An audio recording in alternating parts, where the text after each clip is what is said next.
Welcome once again to the So Weird podcast. I'm Zach. I'm Kathy. And I'm Kat. And tonight we are very pleased to be talking to somebody who has had a career in film and television for over 30 years and has appeared alongside pop culture icons like John Ritter, Jim Varney, Pierce Brosnan, Michael Chiklis, Ethan Hawke, Arnold Schwarzenegger, and the Muppets. But to the listener of this podcast, he's probably best known as Ned, the head roadie of the Phillips Band Tour. We are very happy to be talking to Dave Squatch Ward tonight. How you doing, Dave? I'm doing great, guys. Thanks for having me on. Well, the first question I have is sort of a general question I think pretty much every interview should start with, which is how did you first become interested in acting and performing in general? And I guess specifically, how did you come to So Weird? Well, first it started out, I was in the hotel business for quite a while, and I ended up hooking up with the Yuck Yucks chain, and I worked as the general manager of the Yuck Yucks in Victoria.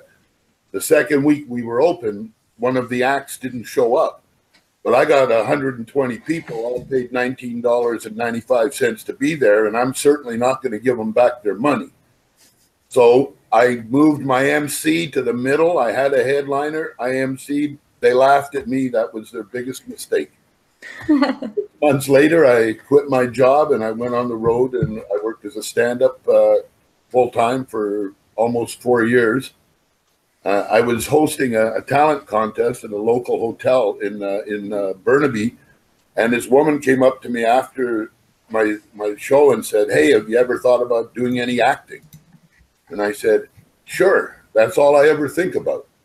And I went out 2 days later on an audition. I got the very first thing I ever auditioned for. And then I got really busy doing commercials and things. Then I got a role in a show called Dead Man's Gun, where I worked with Henry Winkler. And Henry was the producer of So Weird. So about 4 years later, when So Weird came into being, he called me up and said, "Hey, you're the guy. I want you to play this roadie, Ned Bell." And that was it. I got the gig, and we had 3 good years and a lot of fun. And I got to work with some really talented people and do some really interesting stories. And your first role was that on an episode of Wise Guys? That's what IMDb says. Oh yeah, no. Before that, my first role was in a Disney film. My first film role was in a Disney film called Wings. And then they changed the name after they released it. But I'd done several small parts before that. And the commish was a big break for me. I did the commish for 3 years, playing Freddie the janitor. Yeah. And then it was I did almost all the episodics that were in Vancouver, guest stars, sometimes just actor roles, whatever they gave me. It's never been about being a star for me. It's just always just been about the work. If you do the work, everything else takes care of itself. Okay, so you have a question next, Kathy or Kat? Over the course of So Weird, they dealt with a monster of the week every episode. What was your favorite monster of the week type of storyline? I think maybe the one I enjoyed the most was the one where we had the ghost biker on the bus. I can't remember what the name of that was, where I get thrown around on the bus. Mutiny? Oh, Mutiny was good too. Yeah. You know what? They were all good. The one where my best buddy and we swim in the river and he was possessed. I can't remember. I'm so bad. Paul. These things. I'm sorry. So specific episodes, I can remember that. I mean, the bigger episodes for me were when Clue went off to school and we had to say goodbye and all that. Those kind of where I had a little more meat in my role. Those were the ones I liked. The monsters, I remember the one in the theater too, with the demon in the theater. That was a pretty good one too. but I don't know what kind of monster. Yeah, it was when you film, the monster's not there. right. Right. Yeah, that was a dragon. That episode is what it was. Dragon, that's right. Yeah. And they would, and you know, the dragon's not there though. It's a grip with a light on a stick that you're playing to. Wow. That must present some interesting acting challenges having to play off of that. Well, you know, I do a lot of voice work too, so I'm used to having to visualize what I'm doing anyway. Okay, So do we have that's not that I didn't find it all that challenging.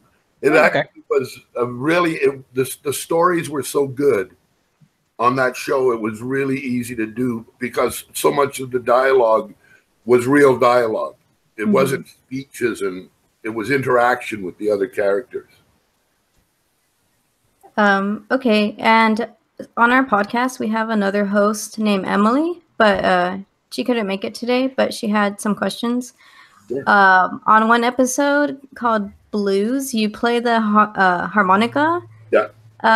So how was that? Did you already know how to play that? Oh yeah, you know that again another crazy story. When I was 10 years old, I wanted to change churches because the First Avenue Baptist Church had a harmonica band, and I wanted to learn how to play the harmonica. Well, I didn't really. I wanted to go and play because after they go and play at the old folks' homes, they go and play floor hockey or, you know, they go and do all this cool stuff, and that's kind of what I wanted to do. So, that's when 10 years old, I joined the First Avenue Baptist Church harmonica band, and so I've been playing the harmonica for a long, long time, for more than 50 years. Oh, wow. Not lately though. Lately, I've been concentrating on the guitar. And do you have a favorite role that you've ever done in like voice acting in a movie, TV show? I guess I did a movie called Lone Hero, where I played a character called Dog about these bikers that invade a town. Oh. And that was a lot of fun. I got to ride my motorcycle and fire shotguns, and so that was the most fun. And other than that, you know, I did Hawkeye for one season with Lynda Carter and Lee Horsley were the leads in that, and I played Sam, the blacksmith at the fort. And we were up in the GVRD, which is the big watershed, no access, but we were allowed to film up there. They built a big fort. You know, I had a whole blacksmith shop. I learned how to make horseshoes. I mean, it was great. They ended up only doing, I think, 12 episodes, and it got canceled. Lynda Carter was the most fabulous woman, but I'll tell you, she looked like Wonder Woman when she was supposed to look like this little, you know, prairie woods, you know, living in the middle of the woods, but her dresses were always so clean and tidy. And his buckskins looked like they just came out of Sears Roebuck. So it was great simply because of the people and where we were working. And I did a couple or 3 episodes of Dead Man's Gun out at Bordertown, and again, they were so much fun. Just great cast, and that's where I met Henry Winkler too. Oh, yeah. So I ended up with So Weird. Everything comes back to Henry. So I guess my next question is kind of a trivial one, but I am just curious what exactly the origins of the nickname Squatch are. It goes back to grade 9, the very first day. I'm standing in line to register, and I get tapped on the shoulder, and I'm like a foot taller and 40 pounds heavier than anybody else. I get a tap on the shoulder. I turn around, and it's the football coach. And I didn't know he was the coach at the time, but he said to me, "What are you, some kind of Sasquatch?" My hair was down on my shoulders, and I was pretty wild looking. And that was it. The rest of the kids, because all the grade 9s were in one line, they all heard him call me Sasquatch. And by the time I got to my first class, I was Squatch. It stayed with me all through high school and college. And then when I ended up at working as a carpenter in Calgary, Alberta, and I hadn't heard the name in like 4 or 5 years, and I took a job as a bartender in a hotel. And the like third or fourth night I worked, I come on my shift, and a guy at the bar yells, "Hey, Squatch!" And then that was it. Everyone in the bar called me Squatch. And so then when I started doing stand-up, it was a natural. Who's going to remember Dave Ward? Everybody remembers Squatch. And it was rather fortuitous that you ended up on So Weird, since they did an episode about a Sasquatch. Yeah, I know. I didn't get to play it. I'm a natural. Well, that's okay. I read for Once Upon a Time to play a giant, and I didn't get the part because I was too short, and I'm 6'3". Wow. They were monsters, those guys. I can understand why I didn't get it. But I could be like the runt of the litter or something. A smaller giant. That's right. Just a mini giant. Okay, and going back to the character of Ned, what do you imagine Ned would be up to today? Well, with the way he ate, probably be dead. And you know, I think I always thought that Ned would go back to teaching. Teaching. You know, they'd go back and they'd settle down in their hometown, and he'd teach until he got time, and maybe ride a motorcycle once in a while, and watch his kids grow up. As they were almost done, you know, when the show was over. Eric or Clue and Jesus, I can't even remember Eric's character's name. How bad is that? Yeah, Clue and Carrie. And Carrie, that's right. Yeah, they were all grown, and so, you know, hopefully they wouldn't be like most kids who ignore their parents once they grow up. I love That having sounds the great. dog. I love Ned's teaching moments. What's that? I love Ned's teaching moments. He was such a great teacher on the show. Well, yeah, I would like to think that I would be that kind of a teacher too. You know, make it interesting, make it fun, but you know, you have to have boundaries when you're doing things, and I think Ned was big on that too. Yeah. And on the show, so Ned drove the bus. Did you actually drive the bus on the show? And like, did you know how to drive a bus before? No, I didn't. And I took some lessons, and I had to go and get my air brakes, which was good. So I had to go to school for 2 nights and 1 day. And yes, I did drive that bus. I drove it only in a straight line. The one time they had me try to drive it in the city at Queen's Park in New West with these, you know, 200-year-old streets and sharp corners. And it was a double eagle. It's the biggest bus you can buy, because they shot on the bus a lot. They needed to do that. Well, I ran over curbs on both sides of the street. Oh, no. I could not get around the corners of this thing. So they made what became known as the Ned head. And they did a plaster, and then they made an acrylic max. And I was offended. Like, it was better looking than. And then they take one of my shirts and a Teamster, and they'd stuff pillows inside the shirt. So anytime you didn't see me behind the wheel, which was always on the close-up, it was a Teamster wearing the Ned head driving the bus. Oh my God. Oh yeah. And then they offered me the Ned head when the show was over. They said, "You want to take your head?" I said, one is enough. That is crazy. Yeah, it was an amazingly fun show. The cast was great. I mean, like, there's not a nicer person in the world than Mac. I mean, she's just such a sweetheart. And Belinda is just this incredibly warm, giving, talented person. That's just, it was great all the way down the line. Loved everybody. That was actually my next question about Oh, the cast. Yeah. I can to go on. And you live in Vancouver right now, and I think you've lived in Toronto. So how do you like living in Canada in general?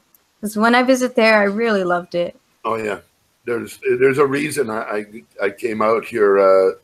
Like I told you, I had a bar and was working a bar in Calgary, and one of my doormen married a girl from Campbell River on Vancouver Island and asked me to be the best man.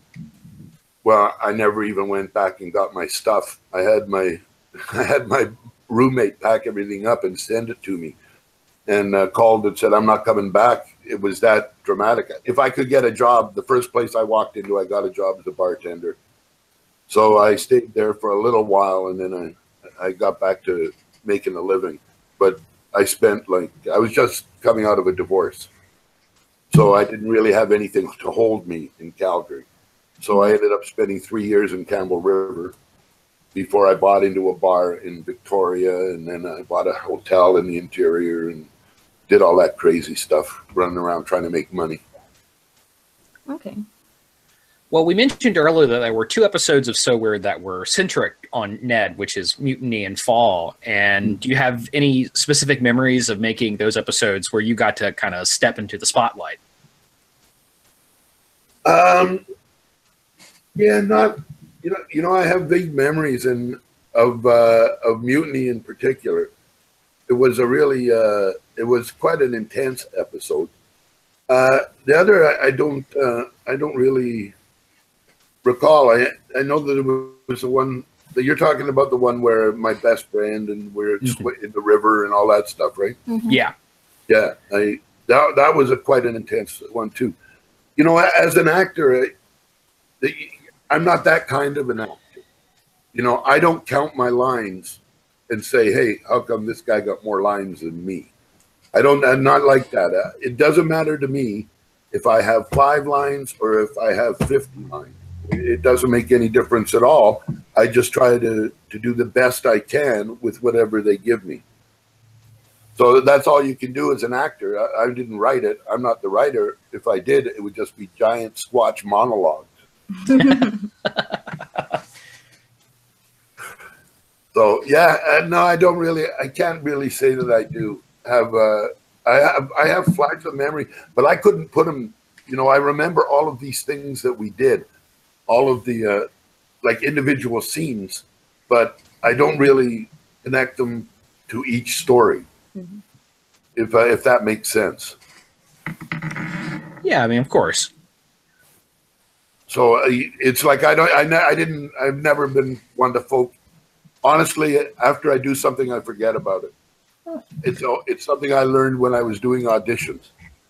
When you audition for something, I used to stress and worry and phone my agent 5 times, and there's nothing she can do, and it doesn't matter. Once you've done it, it's done. Well, you do have over 88 credits, so it's you're forgiven if you forget anything. Yeah, no, I've been very busy, and I have hundreds of voiceover credits for cartoons and situations. I did a lot of dubbing of Japanese stuff. I was Ox King on Dragon Ball Z. I did Planet Man. I did what do they call them? Transformers. I mean, I played a lot of monsters. Yeah, I actually had a little voice.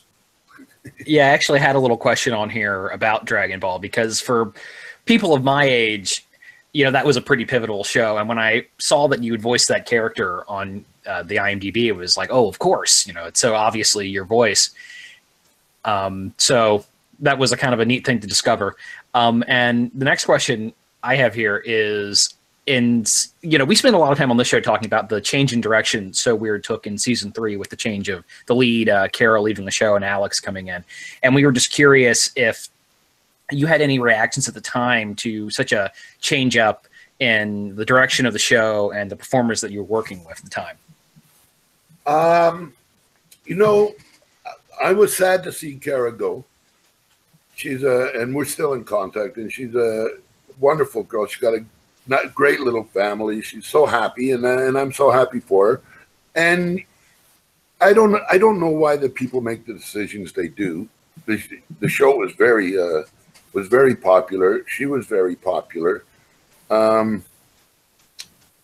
don't know. I think it was actually Kara's decision that she didn't want to do it anymore.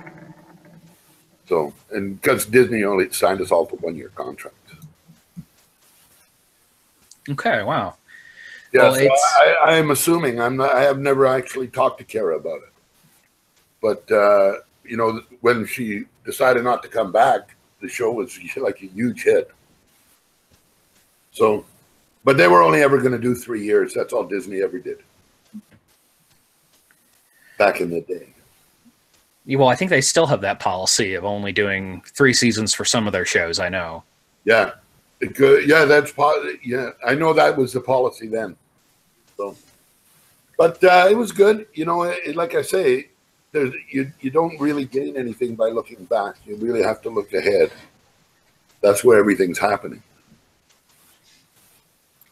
Okay. Well, I think Kathy has the next question, or is it Kat? Excuse me. Go ahead, Kat. Okay. So thinking about the character of Ned as a whole, like as this ex-biker turned substitute teacher, head roadie, bus driver, can you think of a song that would capture Ned's personality? Born to be Wild. Without a doubt. Well, it sounds like you've played bikers in a couple of things. Do you do stuff with motorcycles in your own life? Oh yeah, I've been on a got my first motorcycle when I was 10 years old.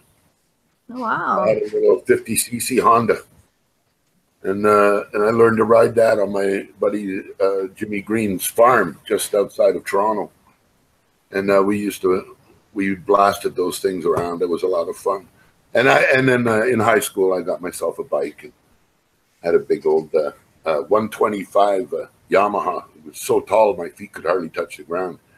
But it was a lot of fun. And I've been on and off a bike ever since. I actually still have one, but sadly I had an accident, not on my motorcycle, but it injured my neck. And now I'm not able to shoulder check.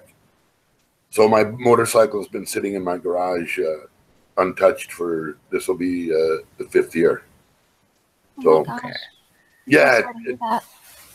Yeah, I'm just, you know what, if you can't look back, a motorcycle is not a good thing to be sitting on, because you can avoid everything in front of you, but most motorcycle accidents happen because a motorcycle stops about 70% faster than a car. So most motorcycle accidents happen when a car hits them from behind. Yeah, that's what I've heard as well. Yeah, because we can stop so much faster. So if you can't see what's behind you, then you shouldn't be on a motorcycle. So, but I've had a lot of bikes and I put on a lot of miles. I did a tour once going back for my daughter's high school graduation, and I left on the 1st of June from Vancouver. I got my motorcycle, my guitar, my luggage, and I had a custom carrier built for the back of my motorcycle, and my dog rode in that. Oh, wow. I drove all the way from Vancouver to Toronto, doing shows all the way along.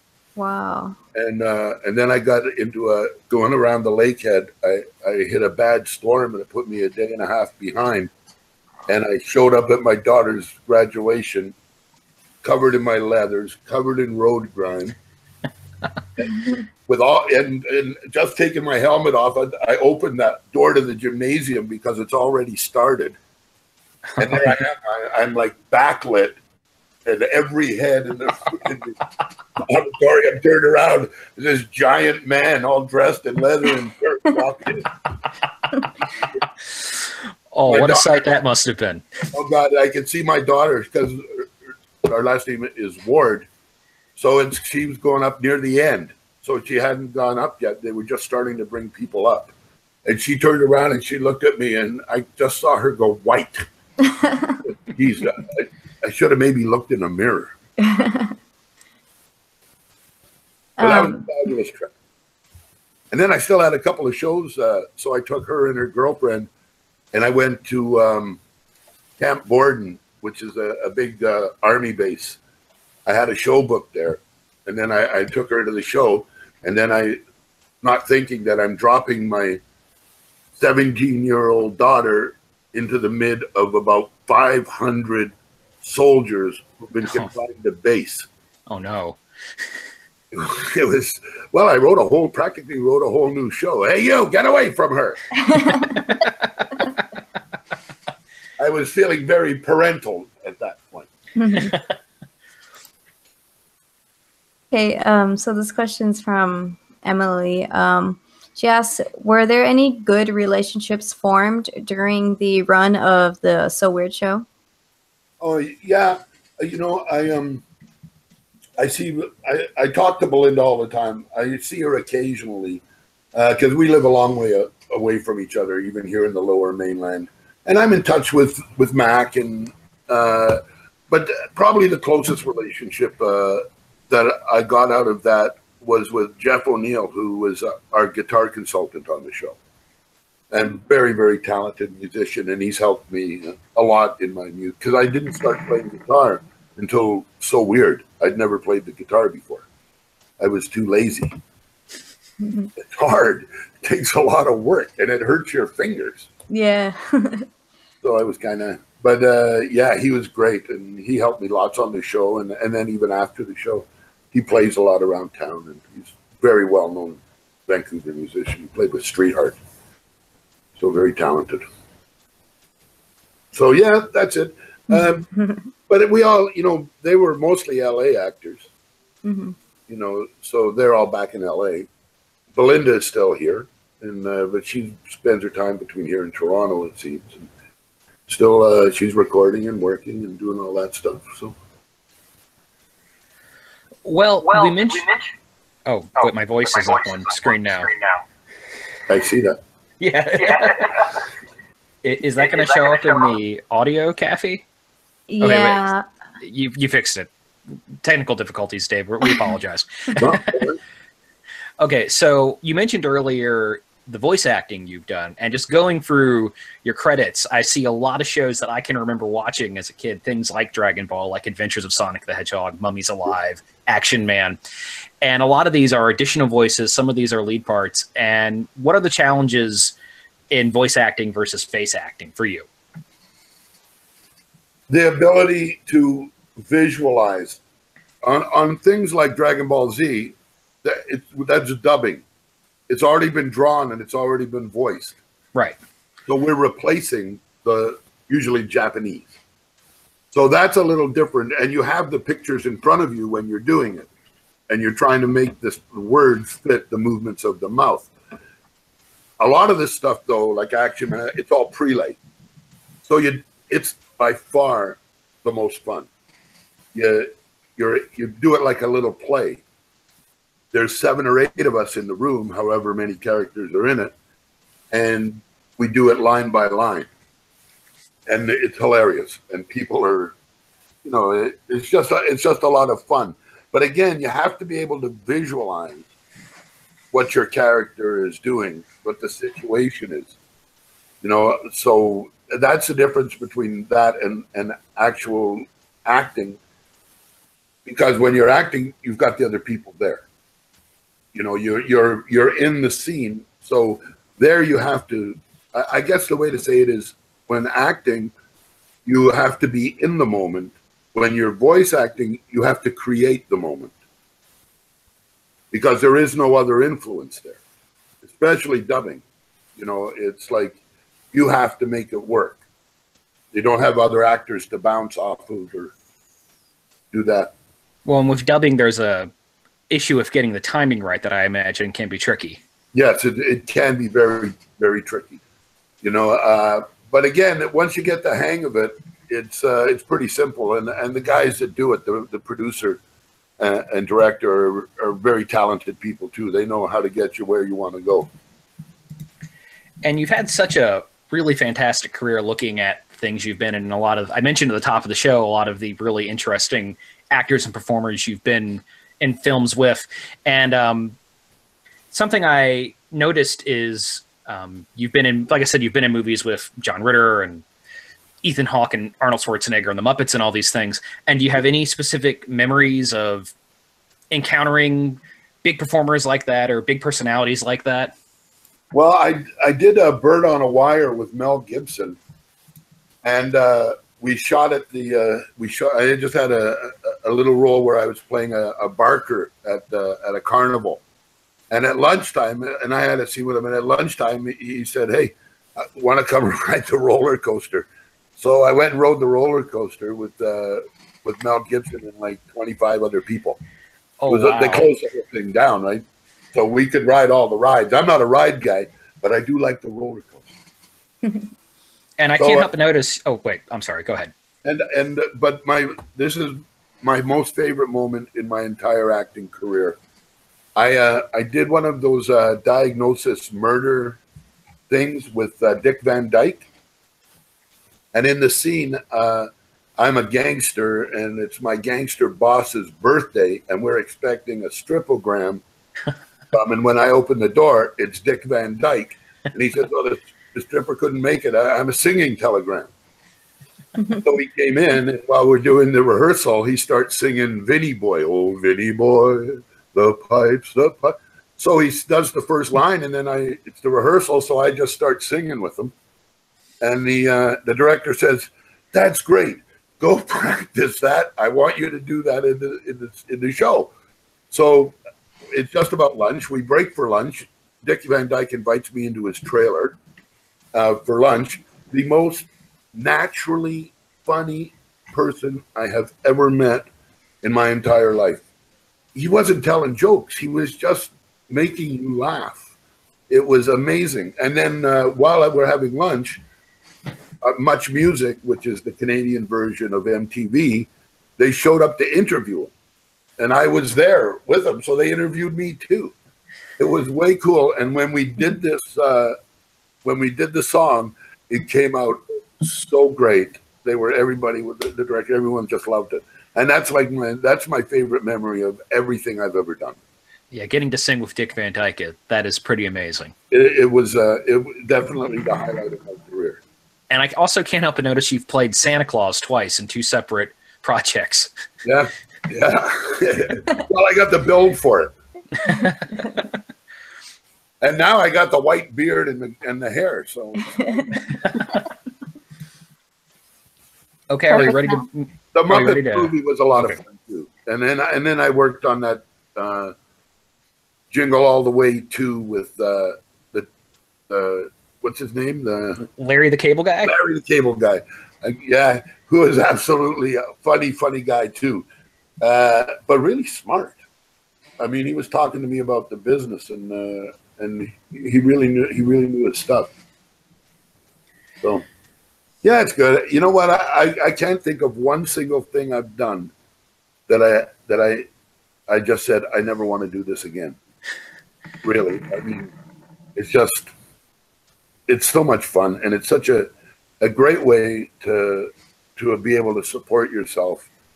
You know, I never had aims of being a star, and now I'm an old man, right? So for me now, it's just I had 3 things last year. I've had a couple of reads this year. I haven't got anything yet, but again, you know, when it comes along, it comes along. I'm concentrating on my music and on my book, and that's it. That's life. I did it. See, I now seem to be getting the kind of roles where I'm dead before the opening credits. It's a nice scene, like this Schwarzenegger film. I never met Arnold, but I worked with the director, who was also one of the actors in this scene, and he shoots me before the credits roll. But you know, I'm okay with that. I've been killed lots before the credits. I mean, you know, work's work. Who can complain? I'm not complaining because I'm a zombie. I keep bouncing back. So, are we ready to move on to the questions from our fans and listeners? Okay. All right. Well, our first one here is from Kelly. This is coming to us from Twitter. And the question is, which episode was the most fun to film and why? Which one was the most fun to film? Or at least a scene that was fun.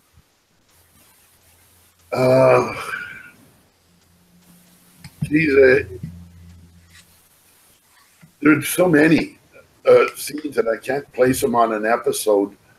The one that we were at the river and I jumped in the river, that was a lot of fun.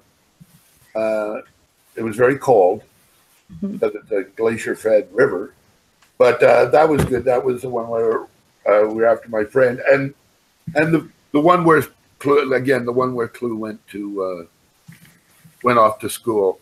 Mm-hmm. That was the most intense, but it was a lot of fun too. There were because we presented a lot of different emotions and things in that particular episode. Okay. So sorry if some of these questions are repeating, but yeah, I'm gonna try to not repeat some. So this next question is from Mrs. Tips on Twitter. She asks, what is the fondest memory from working on the show? Did working on the show feel any different in season 3 compared to the first 2? And she would also like to say that she loved how you owned the character of Ned. Well, thank you. And yeah, there was a huge change between the second and third season. The whole adding in Eric and losing Kara changed the whole tone of the show as well. And yeah, the thing that I'm most fond of is the relationships that we had while we were filming. It really was pretty cool set. It was very tranquil, and there were guitars everywhere, so there was always music, and people singing, and Mac, everybody, Belinda. I have nothing but fond memories of the entire show. That's so good to hear. This one is from Melody, who sent us an email question. Do you have any funny story or memories of bloopers from filming So Weird? None, honestly, not specifically. And we did a blooper reel every year, Really? And I remember laughing when we were watching it. But like I said, we didn't have as many bloopers, I think, as other shows that I've done, because the dialogue was dialogue. It wasn't a speech attached to a speech attached to a speech. It was like, where are you going? I'm going here. Why are you going? It's question and answer. It was that type of show because there was so much information that had to come out to make the storylines work. But yeah, that's it. That's good to know. I wish Disney would release that. Yeah, I was thinking that's material for that DVD set that's never going to come out. This next question is from Danielle, and this is coming to us from Facebook. And she asks, do you believe in the paranormal, and have you experienced any weird events yourself? Yeah, I come from a long line of freaks. And my sister Bonnie is an actual Wiccan priestess. She lives in Ontario. Oh, wow. And I have seen so many weird things happen to her and in her home when I was growing up. It was strange. One day, because I went to high school not far from her home, and when I was leaving or going to practice one night, I took a shot to the thigh, and I had a Charlie horse. I went to her house and I sat in a chair. She was upstairs. Her husband let me in, and when she came downstairs, she walked in the room and said, "What happened to your leg?" And I said, "What?" She said, your aura has a big black spot on your leg. I don't know. And it was right. That's where my Charlie horse was. And wow. She never saw me come in. She didn't see me sit down. And she did that. She used to draw paintings of people's auras, and she does this crazy goddess, priestess, artwork stuff. She's quite talented. She's just nuts. That's so amazing to hear. Yeah. You know what? There's more things on heaven and earth that minds like ours can handle. I believe all that. And, places like in New Orleans, we spent 20 days, me and my wife, in New Orleans, and they do actual haunted tours and stuff there. And I'll tell you, when the sun starts going down and you're in a graveyard in New Orleans, oh my goodness, I'll tell you, that's not the place you want to be. It just has that feeling. So yeah, I'd say I'm a believer in those kind of things. Cool. Okay, wow. So I saw Uri Geller bend a spoon. Yeah. Yeah. This is from Lauren on Facebook. She asks, are there any lessons that you learned from working on So Weird that you apply to what you do now? Hold out for a bigger trailer.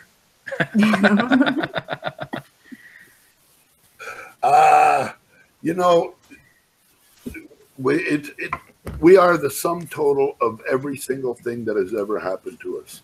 Big things, little things, things that we think are inconsequential, but everything changes us fundamentally as people. And so you never start changing and stop changing, and you never stop learning. So, I mean, everybody you have to, there was one person on set that I did not get along with very well, and I learned how to get along with them on So Weird in particular. And the same techniques have helped me many times dealing with people who are more not as concerned about the end result as they are about their own results. It always creates a bit of a conflict with me. You know, I'm the ultimate team guy. Mm-hmm. And this one is from Princess Fernandez on Facebook. What was your favorite song from the show, and what did you think of the songs? What's that? What was your favorite song from the show, and what did you think of the songs? I like the songs. I'm sorry to say I can't think of the name of a single one. I really liked our theme music. I thought it was really good. And the song that,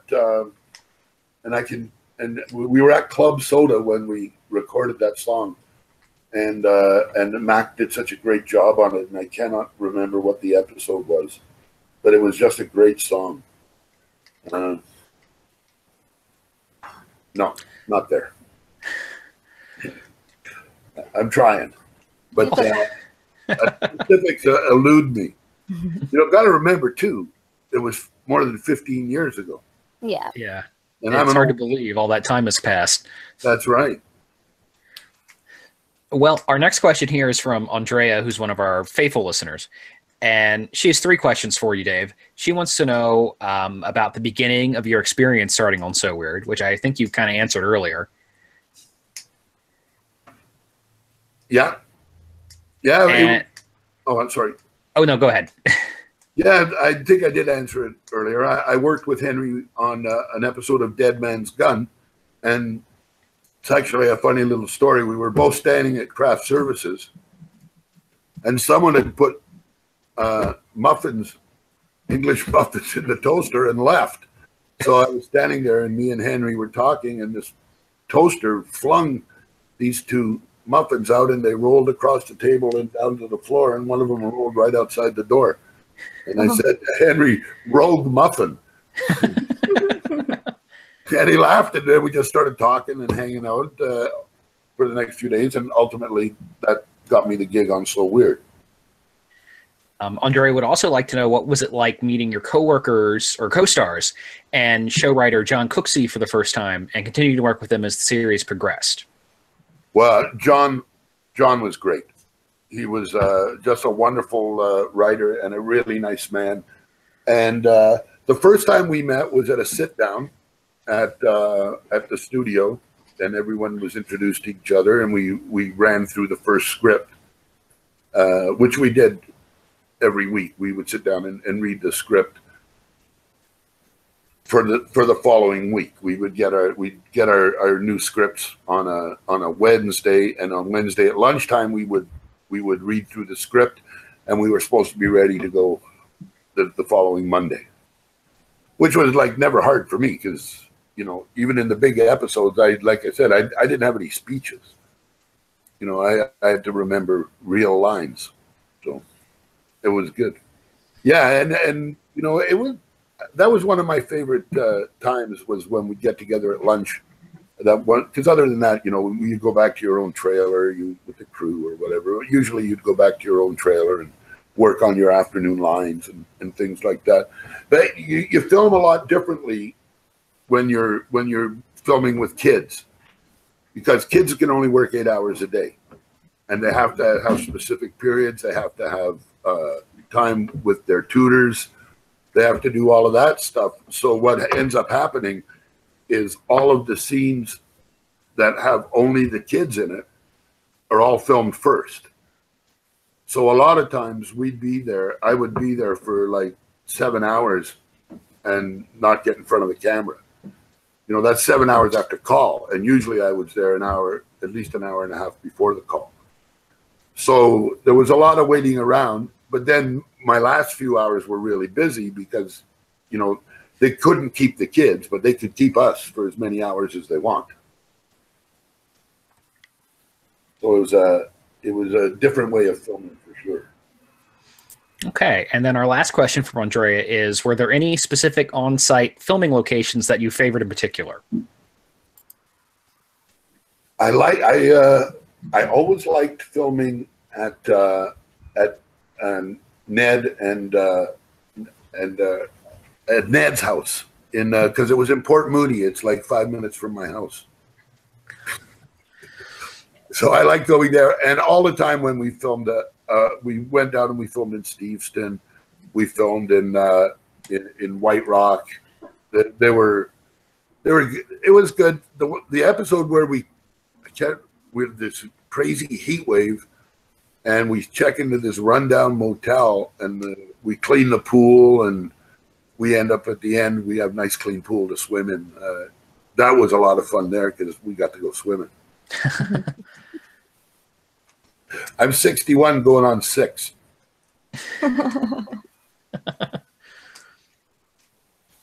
Okay. Is it Andrea Higginbottom? I know that's not her real name.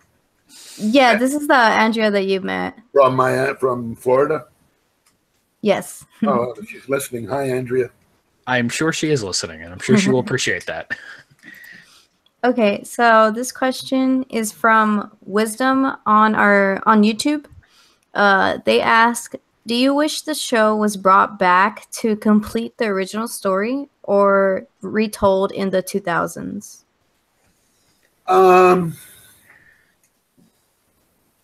I don't know. For a long time, I was hoping that we would do something because the whole premise was so good, and not a slight against Alex because she did a really good job in that third year.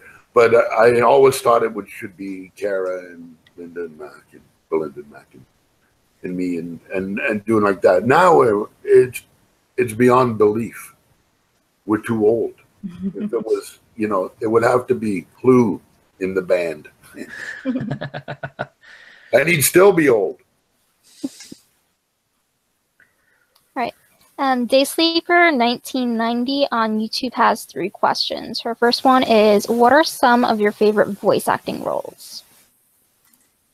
I did a thing called Sitting Ducks, which is a Berard project. It's anime. I'm trying to think of what they call that kind of animation. I'm losing it.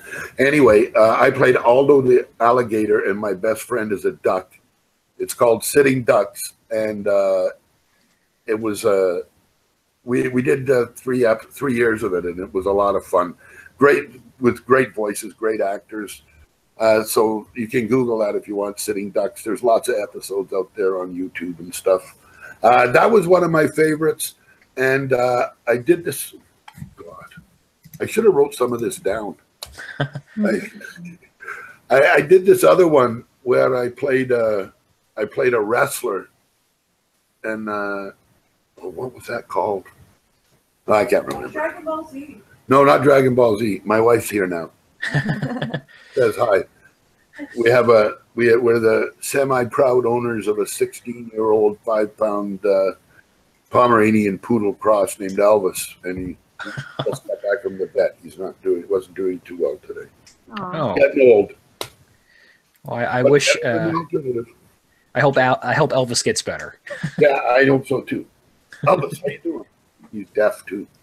Oh. Anyway, I figured that's how I'm going to end up, and then Lisa will just take me across the street to the vet and have me put down.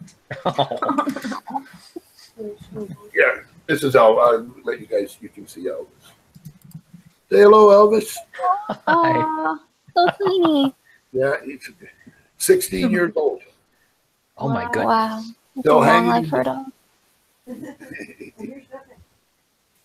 Oh, well, we have to give equal time. And this is Nutmeg. Hey, Nutmeg, look at your on TV. Oh. Hi, Nutmeg. It's adorable. How sweet. Okay, there was a family moment. All right. Then on to Day Sleeper 1990's second question. Which do you prefer, acting on screen or voice acting? I think it's a tie between acting and prelay voice work. My least favorite is dubbing. You have to work much harder. And you're by yourself in a little room with headphones and a TV, a foot away from you. When you're doing a prelay, it's like doing a play.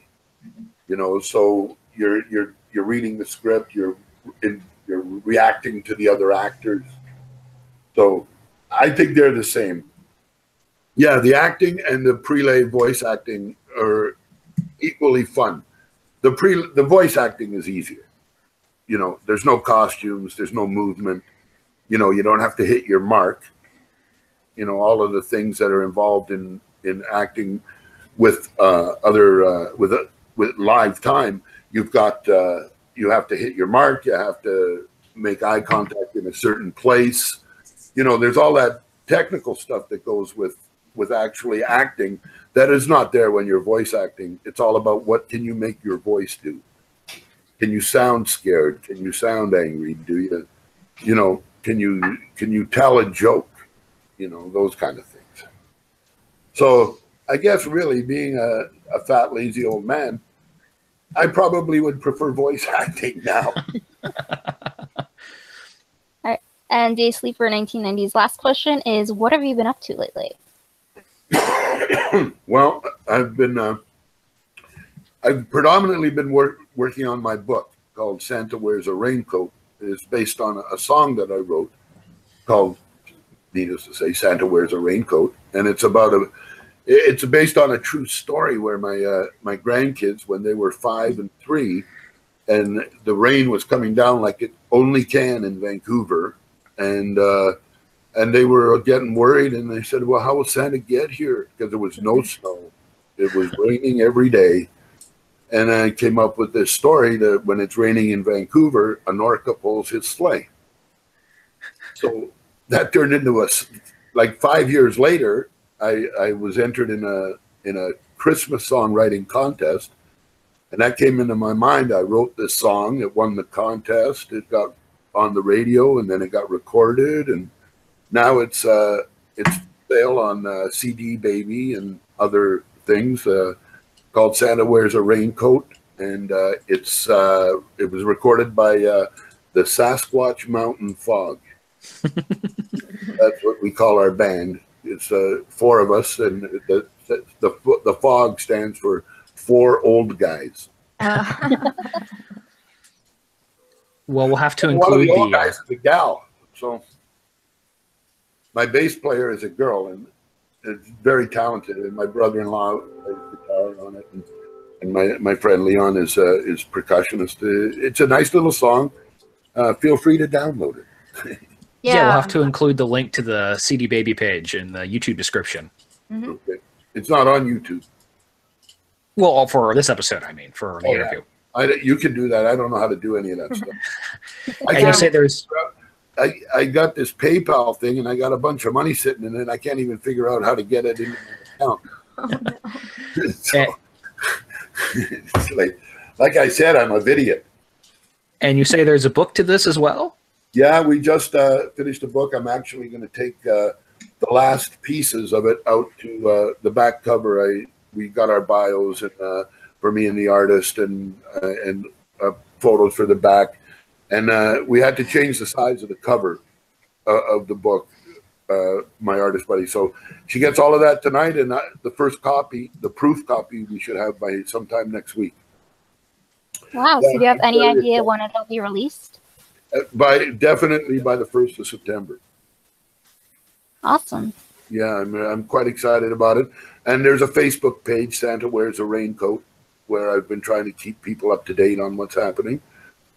And I'm going to have an announcement here put together an announcement tomorrow to get people's interest.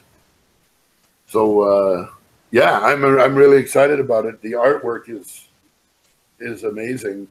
It's a fella I've known for a couple of years, and I sang the song, and afterwards we were talking about it, and I said, this would make such a good book, this song. And he said, yeah, you're right.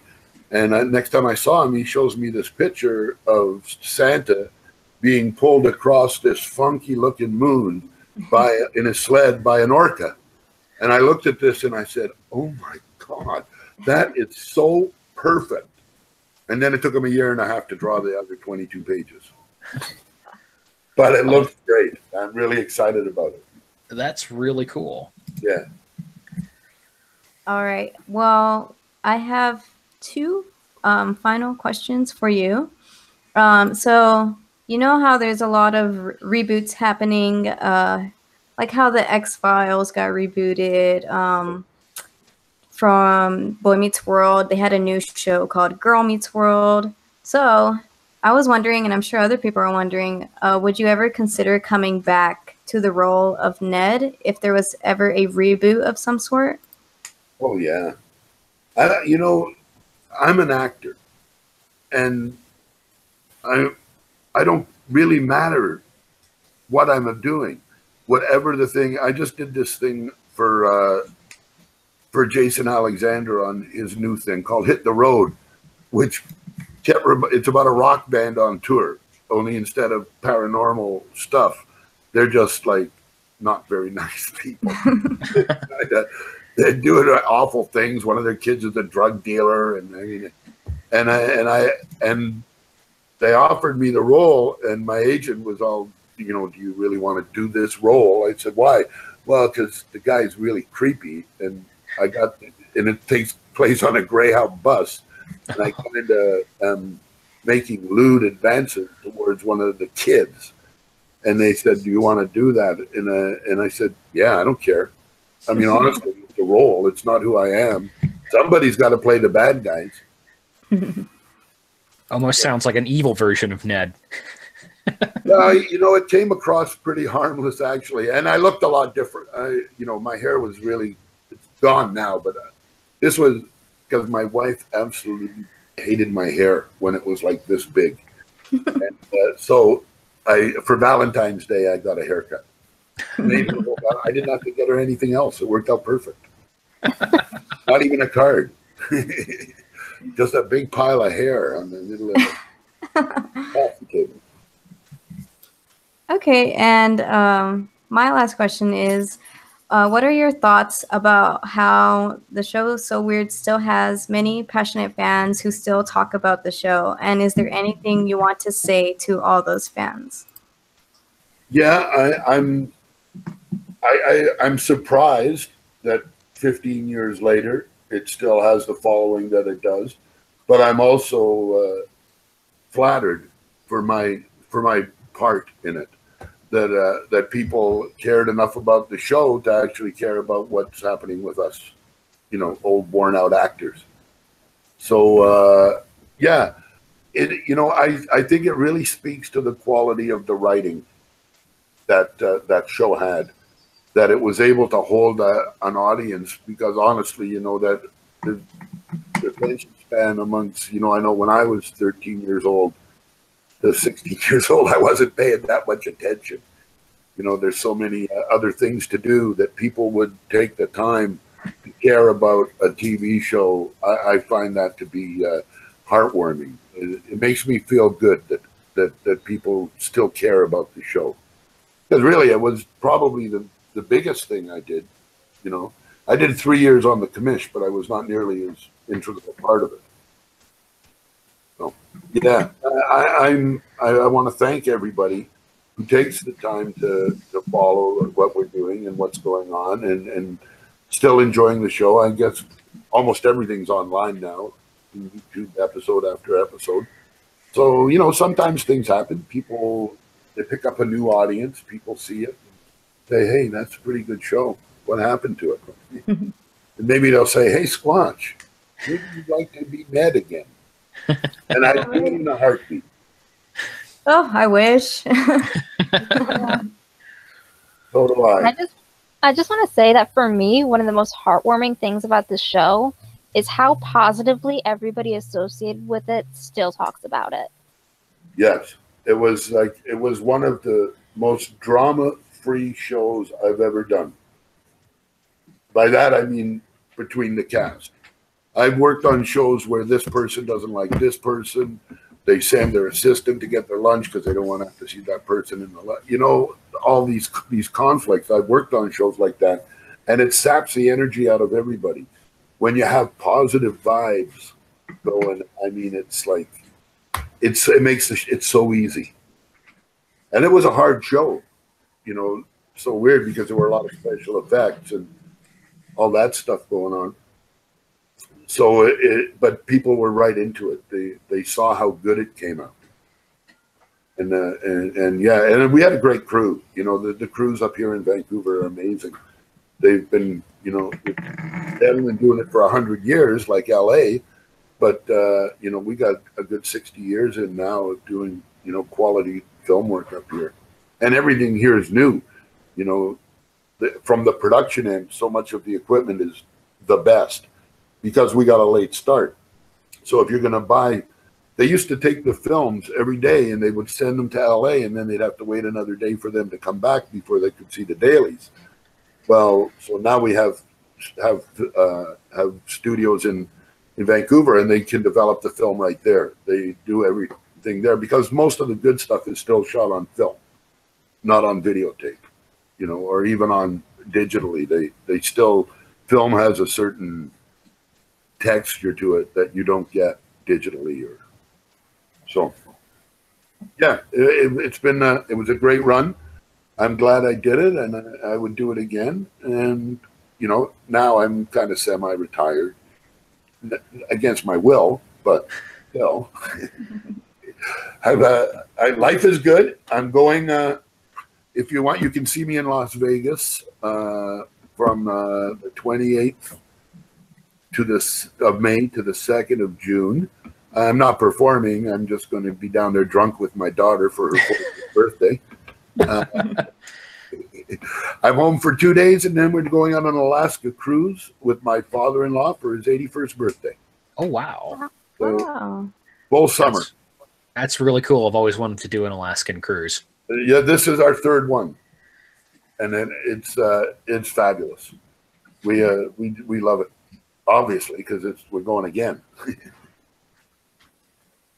Well, I think that is all the questions we had for you, Dave. And I want to thank you so much for taking the time to be on the show with us tonight.